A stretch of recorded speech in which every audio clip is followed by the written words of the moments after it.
Hey, what's going on there, guys and gals? Welcome back to another video. I'm out riding on my wife's Kawasaki Ninja 125 for the very first time this year, and in today's video we're going to discuss whether or not one of these Japanese 125s is worth it over a Chinese 125. Let's get into it.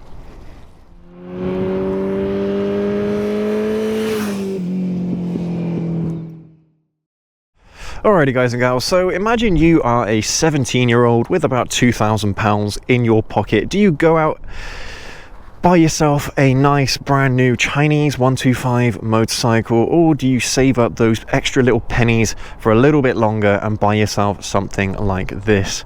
Well, that's exactly what we're going to discuss in today's video. We're going to go out for a ride, and yeah, hopefully if you are one of those people that is in this situation, you don't know what to spend your money on, then hopefully we'll answer that question for you. But let's get on the little Ninja 125 and let's go for a ride. Oh, and by the way, this bike is actually really fast. Check this out.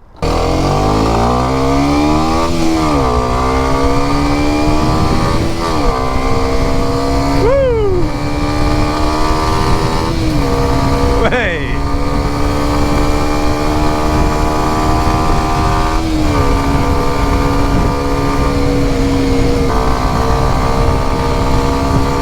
Get to 100?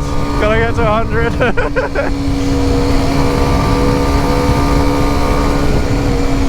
Nah, I'm only joking. So it turns out that whenever you take the battery out of a Ninja 125, or at least the 2020 model Ninja 125, that the speedometer changes from miles per hour to kilometers per hour by default on this bike. So obviously winterizing your motorcycles, you really do want to take your batteries out and put them on a battery tender or something like that.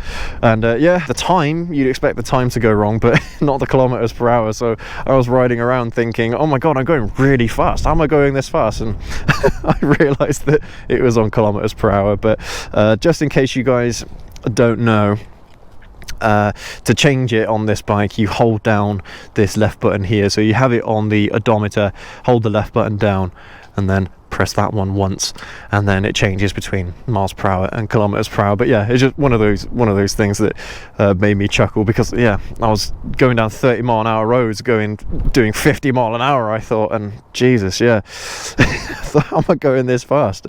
But yeah, just one of those things to keep in mind if you do end up changing the batteries, or you do look at charging it or something like that.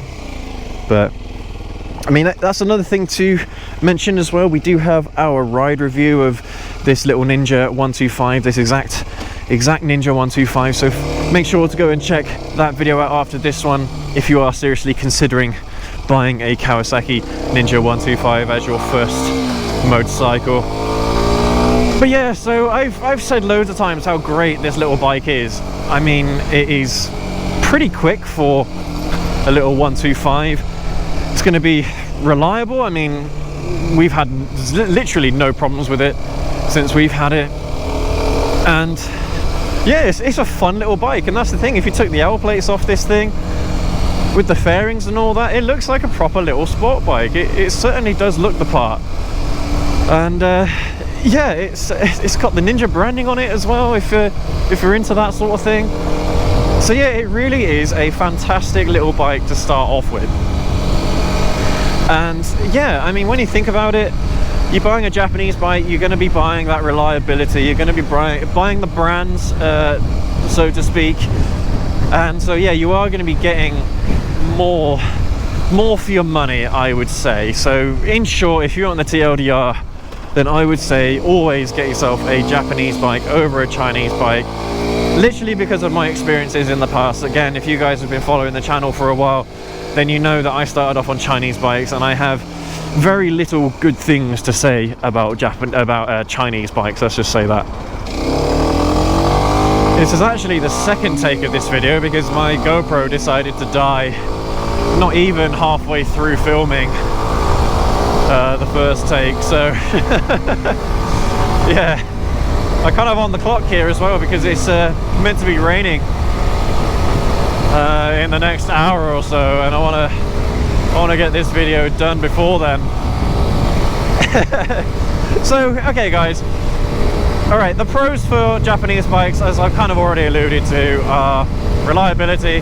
Obviously that's a given between all the Japanese bikes, but also performance as well. You are actually going to be getting more performance from a Japanese 125 than a Chinese 125 if you really do want to get the most performance out of a 125cc bike. Then Japanese is certainly the way to go. The fit and finish is going to be considerably better than a Chinese motorcycle as well. And again, going back to the whole reliability thing, when you think about it, the standards, the factory manufacturing standards of, say, Kawasaki are going to be significantly higher. They're going to have significantly higher tolerances than in a Chinese manufacturing plant. So even if you buy brand spanking new, then a Japanese bike is going to be much less likely to just blow up or have a random failure from brand new than a Chinese bike would. I mean, you could expect maybe up to 50% of Chinese motorcycles to kind of go wrong in some way or other in the first 3-4 years of you owning it, whereas on a Japanese bike you're looking between 10 and 15% failure rate. So yeah, you're getting significantly more reliability out of a Japanese bike, even in these little ones, than a Chinese one. But I mean, that's the thing. Let's look at Leximoto, for example, because Leximoto is currently one of the most popular Chinese motorcycle brands in the UK. And I'll have kind of an overlay of their website up for you so you can have a look, so you can have a reference of what I'm talking about. But their cheapest model is, I believe, £1,800 on the road, which might sound like a really good deal. And yeah, it is. It is a pretty good deal. But it can't even do 60 miles an hour for one, whereas the legal limit for a CBT rider is 70 miles an hour or thereabouts. And yeah, the performance is way down. Yeah, when you got a 125, you probably do want the maximum amount of power you can possibly get. And unfortunately, with this low spec Chinese model, you're not getting that at all. But they do have a more performance model 125, which is modeled more like a sport bike, and that has got more horsepower, and it does have a higher top speed of 69 miles per hour. So that one, yeah, you are getting pretty damn close to the limit of what you're allowed to ride on a CBT. And yeah, so the difference there between them is kind of negligible, really, when you think about it. But the price does go up significantly when you look at that performance model. So you're looking at closer to £3,000 for, is it the LXR? The LXR model, Leximoto. And to be fair, I think Leximoto are perhaps the most reputable Chinese brand at the moment, at least. A dealership actually opened up here recently, local to where we live, so they are trying to be more of a upmarket Chinese brand compared to the likes of Lifan or Skyjet, or God, there's all sorts of Chinese motorcycle brands, and their quality isn't going to be that great. But I think Leximoto are offering better reliability than the others. 2-year warranty as well, so that's pretty good from new. I can't remember if Kawasaki warranty is 2 years or 3 years. I can't remember off the top of my head, so that's something to keep in mind, is the warranty period between Chinese and Japanese bikes. But yeah, so for the most part, if you're looking at really budget 125cc bikes, then yeah, you're not going to be getting a lot for your money. Whereas yeah, if you spend a little bit more, even on a Chinese 125, then yeah, you're going to be getting a lot more for your money, at least in terms of performance. But yeah, that's the thing, isn't it? Is that it doesn't really leave you with a lot of options. So with a Japanese 125, then yeah, like I said earlier, you can take off the L plates and it will look like a little sport bike, and you can ride it around like, you know, like it's a proper motorcycle once you've done your full test. Whereas you can't really do that on a Chinese 125, because yeah, after that 2-year period, it's probably gonna die on you. But if you're lucky and it hasn't died on you after 2 years, then yeah, you can probably expect it to go wrong at some point after those 2 years. In terms of maintenance and things like that, they're going to be very, very similar between the Japanese and the Chinese variants. So yeah, not really much to say there. I mean, you might find that, yeah, if something breaks on, I don't know, a GSX R125 or an R125, that it might be more expensive to fix than say a Chinese one. But yeah, again, you're buying better quality stuff, so you wouldn't really expect any of it to go wrong, at least in the first 3 to 4 years of owning it, at least from a Japanese brand anyway. So yeah, I mean, there's that. But one thing to consider as well, if you're going Japanese, is a viewer left a comment recently, well, a little while ago now, on one of our older videos, saying that yeah, they'd bought themselves a Ninja 125 and the insurance premium for the first year was something ridiculous, like £4,500. And I thought, wow, that is totally stupid. That's taking the cake. And I'm pretty sure that my insurance was not that expensive when I first started riding, and that was on the Chinese bikes. I mean, of course, when you think about it from an insurance standpoint, a Ninja branded motorcycle obviously is going to be more desirable to thieves than than a Chinese 125 is. But then again, my very first motorcycle was a 50cc Chinese scooter. It got stolen. So there you go, kids, yobbos still want these crappy Chinese bikes anyway. So but I suppose from an insurance company's point of view, it's going to cost them more to, you know, to buy you a new Japanese 125 than it is for a Chinese one. So yeah, you know, that's kind of how it goes, unfortunately. But yeah, these bikes are prime targets for yobbos and for yeah, bike thieves, because they can flip them easy, they can hotwire them really easily and stuff like that. So yeah, you do want to kind of keep them stored in a safe place for sure.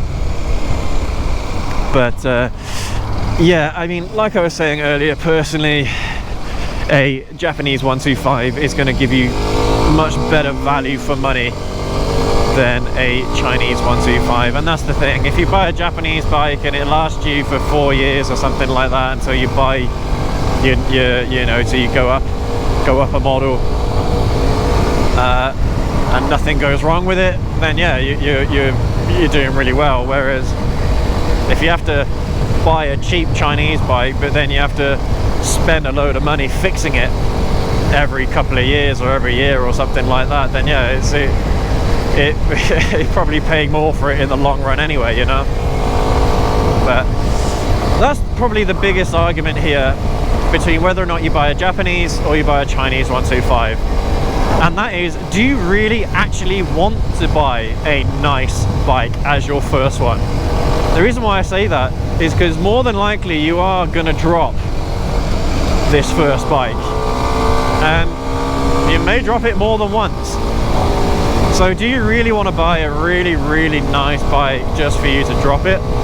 Or do you want to get yourself more like a beta bike, where if you drop it, it doesn't really matter, you know? And that's another thing to consider when you're looking to buy your very first bike, is you are probably going to make mistakes on it, and you know, do you want that damage to cost you a lot, or do you want that damage to be like, I can live with it, I don't need to fix it, don't worry about it, kind of thing?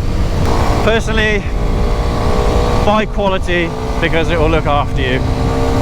I think that in the times that I dropped my bike when I first started riding, I reckon if I actually got myself a proper Japanese bike with better brakes, better suspension, better everything, the drops wouldn't have even happened to begin with, because the brakes wouldn't have locked up. You know, I don't know. That's just me.